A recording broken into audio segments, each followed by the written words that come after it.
Hey guys, so this video is going to be the ZBrush modeling part of our video right here. I'm sorry I didn't upload a video last week. I'm currently in San Francisco right now and I'm still kind of jet lagged and still kind of adjusting on the time zone because I just landed in San Francisco around kind of on the 7th right here, and it's only been like 4 days. And I have a change of roommates. So I always record at night because in the morning I can't really record because of the noise, but at night everything is quiet. But at the same time, I don't want to keep kind of yelling and have that same hyper persona on the last videos because it will wake them up. I'm trying to be considerate. But back to this. Alright? What you're going to do is make sure that everything in here is one group. So they're all merged like this, and make sure that they are snapped into the center of this plane right here. Let's see. Okay, so this plane right here, make sure it's snapped right there. And go ahead and kind of freeze the transformation and reset it because we are going to export this. So I'm going to export this selection, and as you can see, I already have one here because I've already pre-recorded everything, but when I was on the plane, the audio was crap. Like, it's so staticky, like everything is bad, so I have to kind of redo everything. So I'm gonna save over this. Make sure that you save that as an OBJ. Like I said before, ZBrush is not going to take FBX, so make sure it's OBJ right here. Alright, so the next thing that you're going to do, now that this is already exported and stuff, is go ahead and transfer to your ZBrush, which is this one. And we are going to import, just like the last time. Go to your main folder, go to ZBrush folder, wherever you import this. Wherever you export this. And go ahead and just import that. And I'm going to change my material into matte cap because we love matte cap. And we are just gonna go left mouse click drag, just like this. And I'm going to hit edit, so we can edit this, sculpt on it, or however we want. Next thing that I'm going to do though is, as you can see, we have a screen that's so small. So I'm going to change that. So I'm going to go to my document here and I can change this into something like 1920 by 1080, something like this. And I'm going to hit resize. So our model is going to be skewed just like this. Don't worry about that. Just hit Ctrl N to clear that and redrag, left mouse click drag, and hit edit again. Next thing that we're going to do is go ahead and go back to your document, and we're just going to go adjust this however you want. So I like to keep mine a little bit something like this. It's just like zooming in your document and zooming out, but I like to mess with the settings. Next thing that we're going to set up is just go ahead and open this thing right here. So this part right here, open your color menu and just hover here, left mouse click drag here. So the purpose of this is I'm going to teach you how to change your background color. So some of you might not like this gradient that you see right here, the black here and the white here. Just know that we can change the color of that. So the first thing that you're going to do though is just go ahead and pick. Oh, so our stuff here is changing colors. What we can do is apply the material that we currently have right now and the color. So I'm going to go back to white and I'm going to go click this, your material and your color. If you just click this, only the color is going to be applied, and if this, only the material is going to be applied. So I'm going to hit this, material and color, and I'm just going to hit fill object. That applies your material and your color onto your mesh. So if we change colors, as you can see, it's not being changed anymore. Or if we change material, as you can see, it stays madcap gray because that's what we applied. So keep that in mind. That is how we apply colors and materials. Okay, back to what we're doing. We are changing a background, right? Changing your document background. So say I pick this red right here and I want that to be my background. I'm going to go to my document and I'm just going to hit back. And I can go play with the range right here, center right here, or the rate right here. And that's how you change your background. That's basically just what it is. But I'm not crazy, I don't like red, it hurts my eyeballs, so I'm gonna go somewhere in here. And maybe try this. Maybe play with my range a bit. Maybe kind of darken it. I'm not too picky with my background, I just don't like it too dark or too bright. So maybe something like this, and I'm good. Alright, so let's go start this thing. So the first thing that we've done, if I can remember, is this whole part right here. I'm gonna go check my list. So pillar, circle, and I said 4, and the torch, staff, maybe if I want to model it or not. So where's my unity? I was talking about this one. Pillar, circle. So I'm gonna go ahead and do just those two. So I could either work on this like this, right? I could either kind of select them and I can just physically work on them individually, or I can maybe go here on the top view and kind of mask one and invert it, and I can work on this and the rest is not going to be affected. Or I can just either select this, you know, and I can work on it individually. Or you guys can separate it and then go to your subtool and split hidden, so you can only work on this thing right here. Or you can even say you split it like this and you want to work on it individually. You can just go right here and click split to parts, and as you can see, it kind of separates the whole thing. So that's some of the ways of doing that. There's tons and tons of ways, but I want to just kind of do this really fast. Not like stupid fast where everything looks like crap, but like fast but still look good, you know? So what I'm going to do is merge this back. And I'm just going to kind of, where's that thing? It was somewhere on geometry, and I'm going to kind of divide this first. So divide, well, maybe disable smooth again, divide it twice, enable smooth, divide it again. So something like this. So I'm at 182 right now. I can just maybe I can just work with the torch too. Alright, so something like this, and I'm going to separate it. So I am going to solely just work on this. This is the first batch. This is what we are going to work on in this first video. And we're going to move batch by batch, okay? So we are going to split the rest. As you can see, the split hidden right here is unavailable. You can't use it. That's because you have multiple subdivision. What you can do is go to your geometry. Just go ahead and delete lower. You don't need it right now. So as you can see, now you can split. So I'm going to hide this. I don't want to work on that. And I'm going to solely work on this whole thing right here. And this is where I just start masking and inverting, and I could just work on this.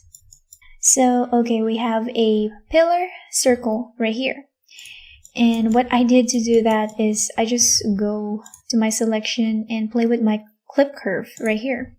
It's pretty simple and straightforward. I just clip, shape, rotate, clip, just clipping. That's really all I did. Like, it's really not hard. Sometimes you look at models and you overcomplicate things, but really it's so simple to do it. Just go on different view, different axis, and just kind of clip away. It's not rocket science, it's so simple. So yeah, something like this. You know what? I could even clear this and up to subdivision, because my laptop right now can handle it. I switched from desktop to laptop. I left my computer in Quebec, because ain't nobody got time for moving that thing, that giant build from the airport all the way here to San Francisco. But on the bright side, I can use it if I ever go back to Quebec, which I'm planning to do, but maybe around next year. Yeah, next year is good. So something like this. I'm just mainly shaping my rock right now, keeping simple shapes like this. And what I usually do after I clip everything and kind of shape them the way I want is that's when I start adding cracks. But I'm gonna leave this like this right now. And I'm going to kind of mask this thing. Secondly, invert and kind of clip away. So we are going to just clip again, clip this. Now remember, you can even use the brush move tool, which is the BMV. Your move tool right here, where's that? It's already activated, but I'm just re-showing you guys right here, a V. BMV, and just kind of move this a bit the way you want and clip, just clip everything. So yeah, it's nothing crazy. It's so simple. Of course, I'm gonna teach you guys new things. We are going to read topology later and add more stuff like to model. I'm getting ideas. When I was on the plane, I wanted to make like a kind of like a World of Warcraft portal. If you've ever seen those, it's like those statues thing. We can make those and kind of retopologize it in Maya later on. But right now, let's focus and kind of finish all this stuff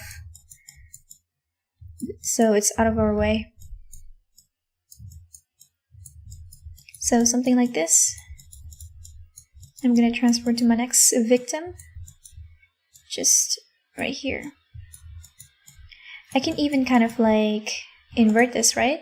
I can go to my deformation and I can inflate, you know, make it bigger, or I can make it bigger here. You can disable this by kind of clicking them, and as you can see, only the X is kind of active. So if I V on the top and scroll up, as you can see, it turns into something like this. So keep that in mind. Another one of your best friend is deformation right here. It's gonna keep giving you variation if you want. And also you can even kind of like, when you mask, like when you hold control, and you can put an alpha there. Say you want this alpha or correct alpha, and you make the brush bigger, right? So hold control. Now this is your mask. And if you kind of like invert this and you hit inflate, as you can see, now it kind of like carves it in just like that. So that's another way of putting curves in. You can kind of like mask things and just inflate them inside. But make sure though that you kind of mask this thing first. You can always change this, turn it off, mask this, and inflate away. Just like that. One of the things that you can do. Like there's so many ways of doing the same thing here in Zbrush. Once you've kind of like get familiar in Zbrush, everything is kind of like just the back of your hand. It's like learning how to play guitar. Even though you don't know much chords, once you know the main ones, all the music almost sounds the same. I don't know, I'm probably just getting that out of my ass, but yeah. Just excuse me if I'm a little bit going crazy or weird. Too much jet lag. Feel kind of lightheaded-ish, but not so much. I can still record, I'm functional and stuff, it's just 3 hours different. It's kind of like, what time is it right now? It's currently 9. See, it's currently 10 right now. If I was in Quebec, that's plus 3 hours. So 10 to 11, 12, 1. It's like 1 a.m. So my mind thinks it's 1 a.m. That's why around 9 when I first got here, I'm passed out. Like, I'm so exhausted. Time difference, yo. But at least I'm kind of adjusting right now, so not too bad. It's just working on a small screen because I have to work on a laptop now. But all's well, everything's good. And don't forget to save this, guys. So I'm just gonna hit Control S, and I am going to save it, yeah, right here on the ZBrush. And I'm just gonna go name this Swamp Environment ZPR. So Swamp right here, because ZBrush 4R7 likes to just crash randomly. Back when I was using it, it doesn't crash as much on 4R8, which I was using when I'm like sculpting characters and stuff, but 4R7 just likes to randomly crash on me. So yeah, make sure you save that, because once you save a file, you can just always hit Control S and save over it, and it's gonna be saved. Other ways of saving this, I haven't taught you this on the beginners class, is just you can just press 9. If you go to your lightbox right here and your quick save right here, if you just press 9, that's like a quick save. It saves right here. It's kind of like the same as actually kind of saving it right here, but you won't have your file right here. It's gonna be saved somewhere within ZBrush, and you can just kind of like, say we save this, right? So I'm gonna press 9. So now it should be right here. If I double click this, now it's gonna show what we're currently working on. It's the same thing. But in case your save doesn't show in here, just go ahead and transfer to whichever is currently available. Say this one. So that's your old one, right? So that should refresh your quick save. So your quick save that you've already done or should appear right here. So yeah, that kind of like refresh it, so what you're currently working on would show. That's another way of saving here in ZBrush. But I prefer saving it actually on a folder like in here, because sometimes it bugs out and you might not recover your file, and that's a hassle. So make sure that you save it anyway as a ZPR file, because you don't want your 2 hours work to be gone to waste. But if you're doing quick save, just press 9. Yeah, something like that. So something like this. Let's see.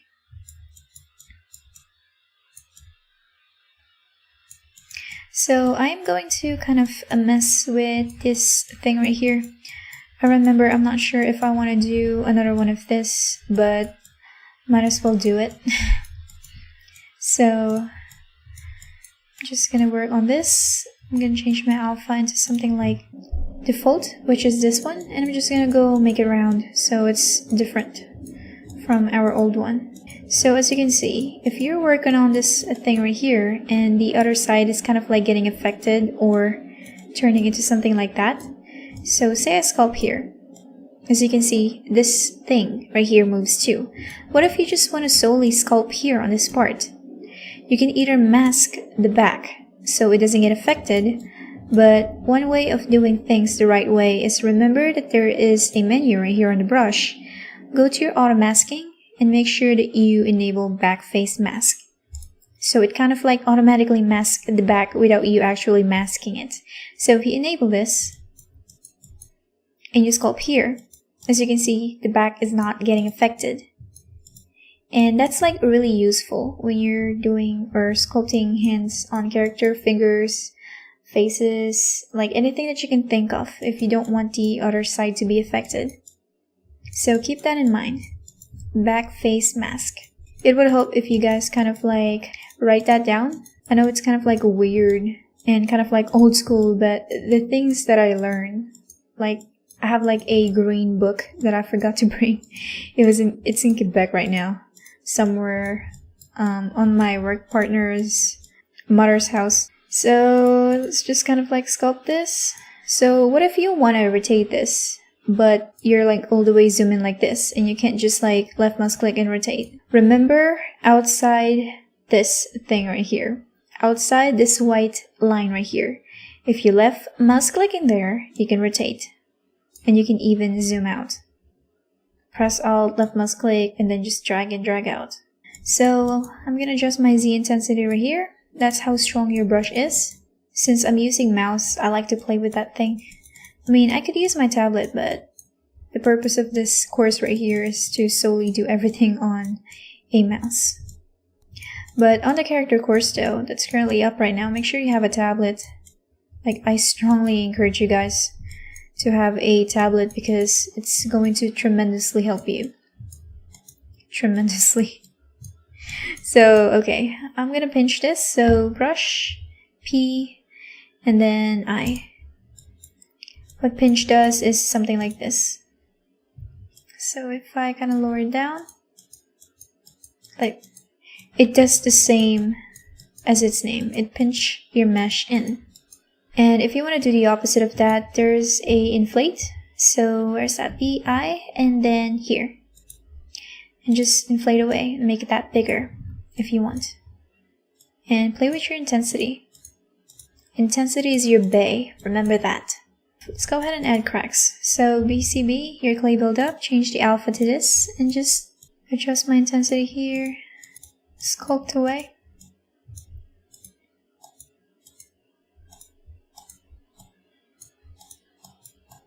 Okay, so something like this. And let's go ahead and kind of like, we're going to decimation and just pre-process current. I don't know if you can hear it, but the fan on this laptop is going whack. Like, I don't know if it's dying or something. This Predator laptop. But so far it's holding up really good. So where are we at? C plugin and decimate current. I'm going to take this all the way down here. Again, pre-process. C plugin, decimate here. Decimate, pre-process again. All you have to do is make sure you pay attention to your active points right here, because that's going to tell you whether you should keep decimating or pre-processing. Something like this. Maybe I'm going to kind of take it down more. So hold on, let's go back a bit. What I'm going to do is separate my torch first, this one. I like that the way it is right now, but I'm going to separate it. So change back to my select here. I'm going to go to my subtool and kind of split that. And go back here and edit this separately, because I want to tone down the points.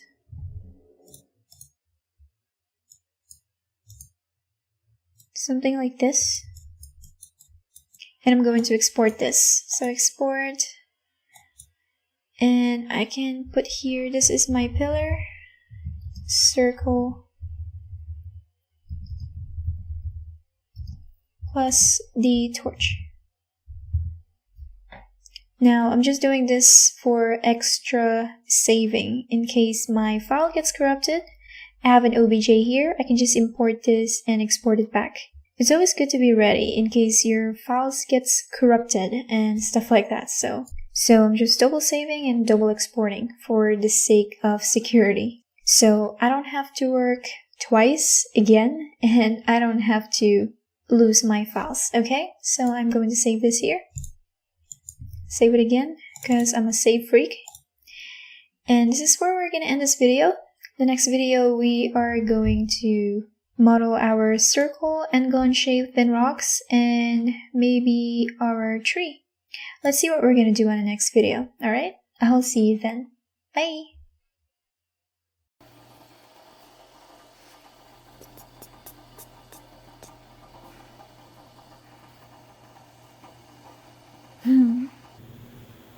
So you guys remember how I'm craving seafood in Quebec? Now I have it.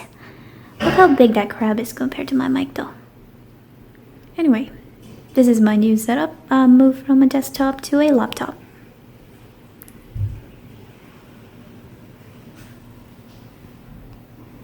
Boo.